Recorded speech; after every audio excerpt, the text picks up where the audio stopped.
Hello everybody, my name is Martin, this is Vipul, and together we are going to present debugging regressions with interactive differential debugging.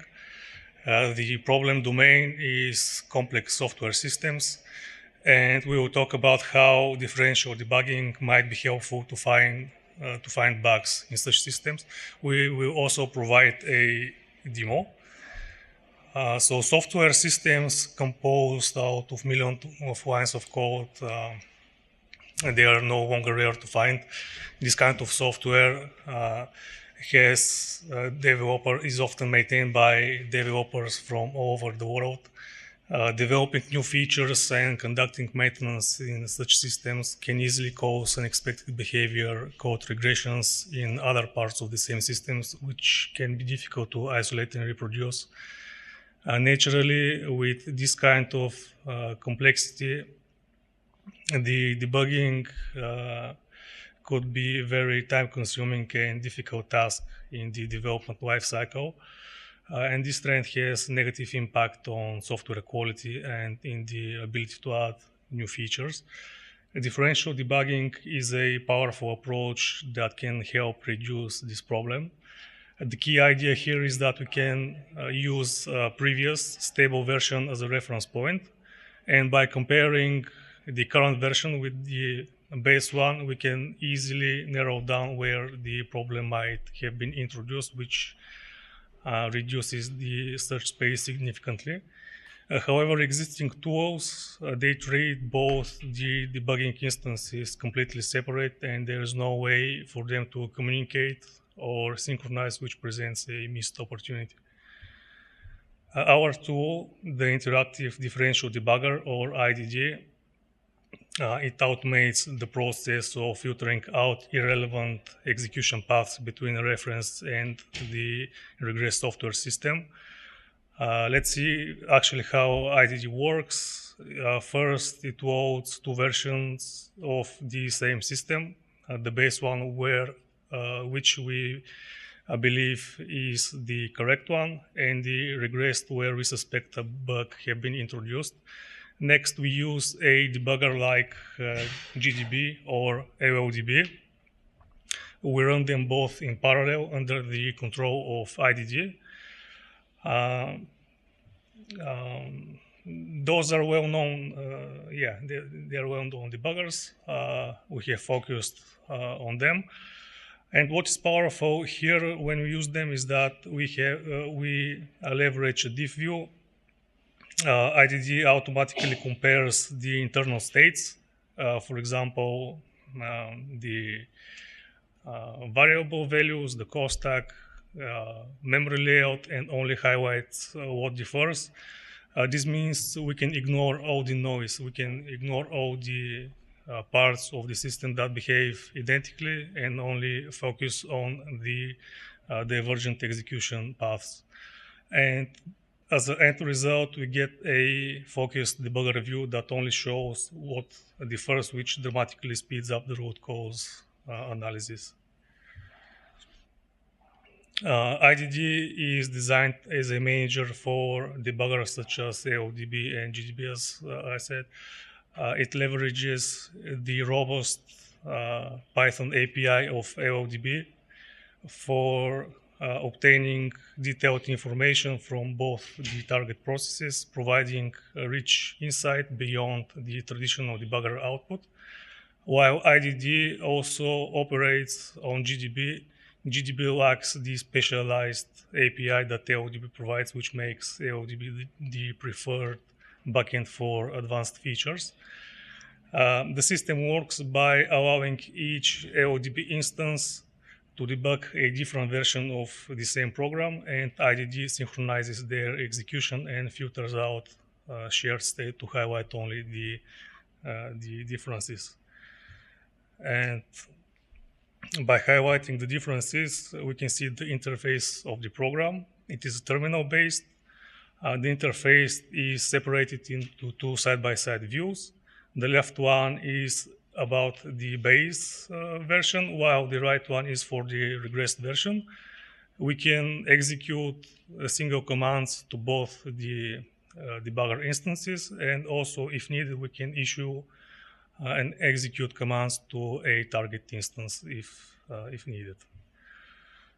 There are the panes that display diffs between the stack frame, for example, local variables or arguments if we are talking about subroutines, and of course the actual execution state.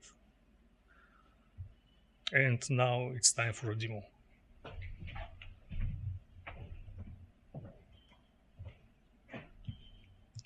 For the demo, we will be trying to we'll try to resolve this issue on GitHub. So this is related to class template argument deduction. So it seems in Clang version 20 there is a regression. I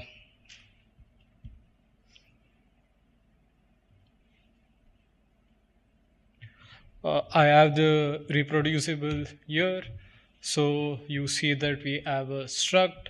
It has a nested move constructor, and we are asserting that the value type is equal to integer.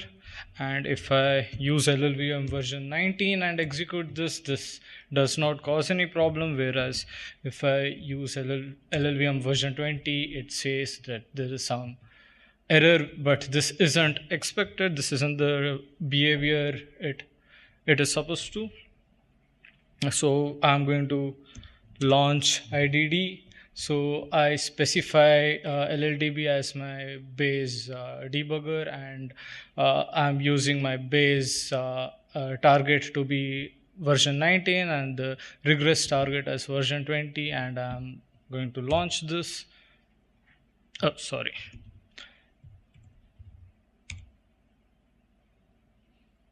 This will take a second because it needs to read all the symbols, and they are quite large binaries. Where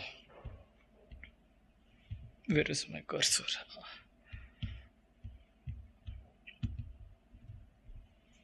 Okay, so because we are debugging something related to template deduction, so I'm going to set a breakpoint here and launch this.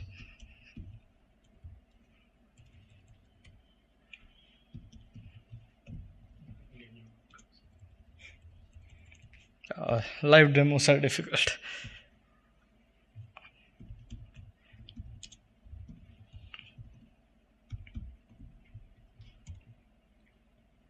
So we stop the execution at reduce template specialization from initialization, and this is the view. So you can see the stack frames, you can see the local variables here, the arguments here, and the diff view itself. So for simplicity, I have modified the IDD to display the Clang version year and year, so it makes reading this slightly easier.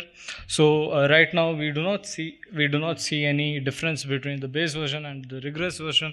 So let's just step over these things till we find some regression. Till we find some divergence between the two. Okay, so we have these candidates and the best. I guess that is something we should look into. We also have this try to resolve overload. This is a lambda function. Maybe this too is an interesting thing to look at. Okay, so we are executing the try to resolve overload lambda function. So after executing it, let's dump the best that it has resolved. Okay, so now you can see that in the base version we have built-in integer type, whereas in the regress version we have the record type, the struct itself. So we see the divergence here. The diff view makes it easier for you to compare between the base version and the regress version, as the colors make it very easy to identify these things. So let me kill the process and start it again. And we can jump into the lambda function.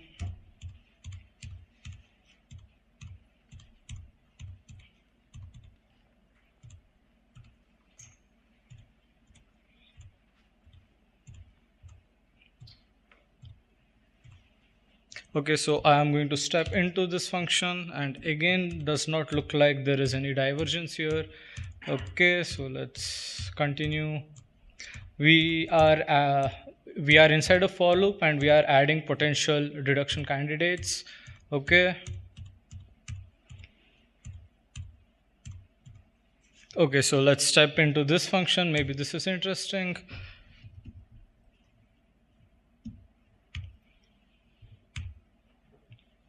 Best viable function. Okay.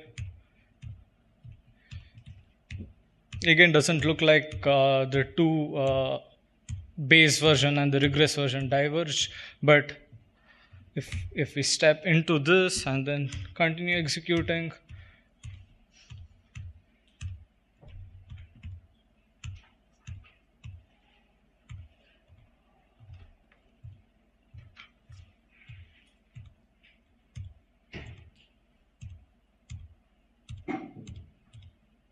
we see a clear divergence here. So the base version is executing something else, and the regress version is executing something else completely. So in such situations, you would most probably want to look into the base version or the regress version independently without the cross communication thing. So in such situations, you can just dispatch specific commands to the regress or the base version using the input fields in between. So I'm going to go to the next execution point. Okay, so looks like we are executing the same line over here. Therefore, I can like sync up the execution again and go next. Maybe I need one more next here. Okay, so let's see if something else diverges.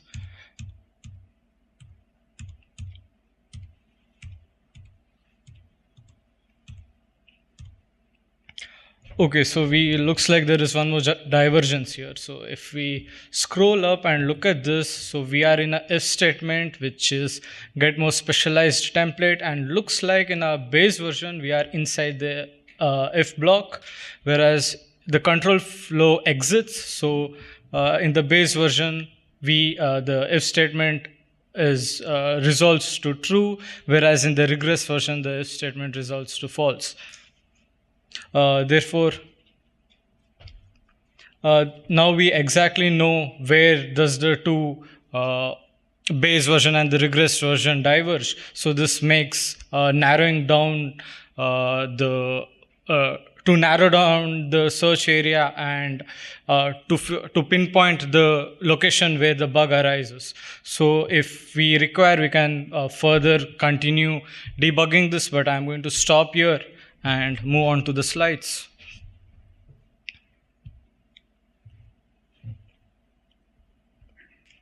Where is my cursor? Yes, okay, future work. Improved semantic def. So when I was showing you the demo, you could see that the pointers were different. The pointer values were different, but most probably the underlying data might be same. In such situations, saying the debugger saying that there is a difference between the base version and the regress version doesn't make sense. So we hope that turning off ESLR, that is address space layout randomization, would help us here, but not sure if you have any ideas on how to eliminate the difference in addresses of pointers where the addresses are different but the underlying value itself are the same. The diff view shouldn't say that it's two different things. It should be able to figure it out and say that it is the same thing. And the next thing here is automatically break at diverging stack frames. So say we have two versions, and in the base version, function A calls function B, whereas in the regress version, function A calls function C. So the stack frames diverge in our example, we didn't show this case, but in such situation where stack frame diverges, maybe you can introduce a new command that is run until stack frame diverge, where once the stack frames between the two versions diverge, the execution halts and the user is given control so that he can now inspect what happened that we have come to this place. Watch points for diverging variables. So we already have watch points where the program halts when a specific variable changes in value. But in our case, maybe that's not very interesting. The interesting scenario will be where the variable change value, but it doesn't change consistently between the base version and the regress version. Say some integer in the base version is assigned 5, whereas in the regress version it's 25 or something. So in such situations, we would like to stop the execution and inspect what happened instead of just putting a watch point on the variable and looking at it in all scenarios. Better GDB support. So GDB does not have any API for us to build on top of. We currently internally launch the GDB CLI and then use a common IO file, and that's the way we communicate with the GDB interface, which is a very bad design, and it makes synchronizing execution difficult. So we would either want to add a API maybe, or else figure out some other workaround, but GDB is quite difficult to work with. Thank you. If you have any questions, please let us know. To try out GDB, you just need to pip install it. It's a Python package. The LLDB, we just used LLDB's Python API to implement it. Thank you. So we have time for questions. Yes, thank you. It was a great talk. I've been doing this by hand, by you having to, I think people will recognize that. What I usually trigger for is the first difference in control flow. Is that part of your functionality? You were just suggesting difference in stack frames, but the first divergence in control flow is usually the point where I say, oh, here it goes really differently. That's usually slightly later than your stack frame difference, probably. But yes. Okay. So the control flow difference would be the immediate thing. Once there is a difference in the control flow, then it would emerge as a stack frame difference. Makes sense. But detecting a control flow divergence is difficult. It shouldn't be impossible, but we will need to look into how would we implement it.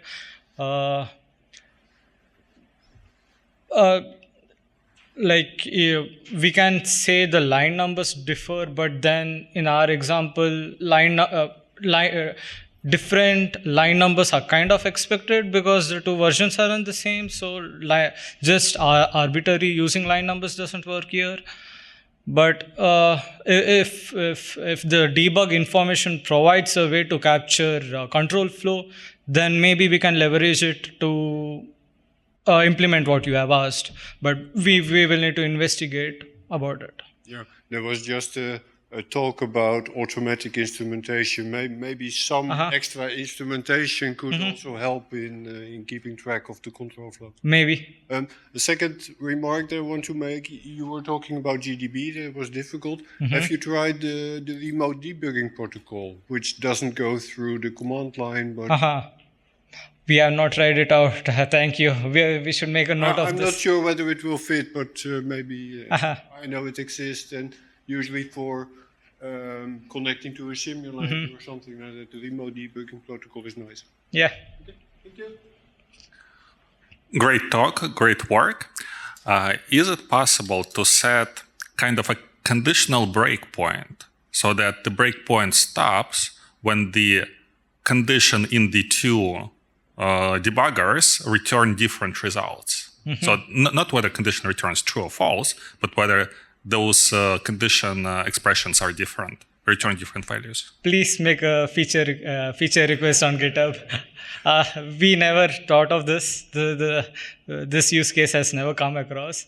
We have never come across. So please open a issue on GitHub. This is doable. The way I see it, this is doable. We should be able to implement this soon enough. Great talk, thank you. I have two questions. One is about the address space anonymization that you mentioned. I think both GDB and LLDB are capable of disabling ASLR. Mm-hmm. What's the additional challenge on top of that?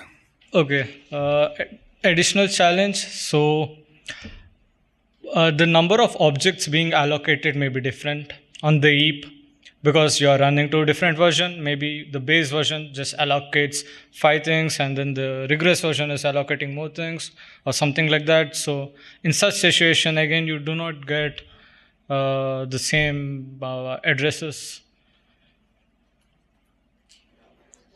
Maybe come here. So I just wanted to... Yeah.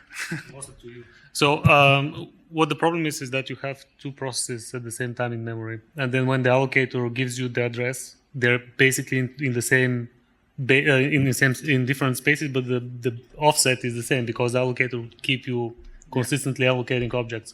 So if there's an API from LLDB to get and subtract somehow the offset from the pointer printing, then that would make the diff the same because you only look at the offset, not the base. Got it. Thank you. So my second question is about debugger adapter protocol, the AP. Yeah. Have you considered using it? Because you mentioned you have problems with GDB. Yes, GDB, we still need to look at it. LLDB, it works flawlessly because it provides an API.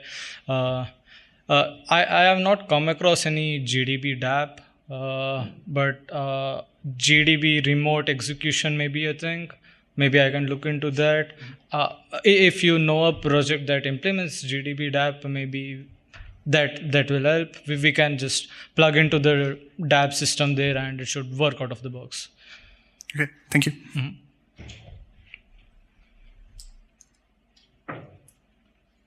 Any more questions? I have one more question. Yes. So have you tried... One of the most difficult problems we have to debug is when application, same binary, works well on, let's say, one Linux distro in one container, but on the next version of the Linux distro, it crashes. And most likely it's due to glibc or C library or one of the library dependencies, dynamic library dependencies. Mm-hmm. Can we debug it with this differential? So not at the application level, the difference will come from one of the shared library dependencies.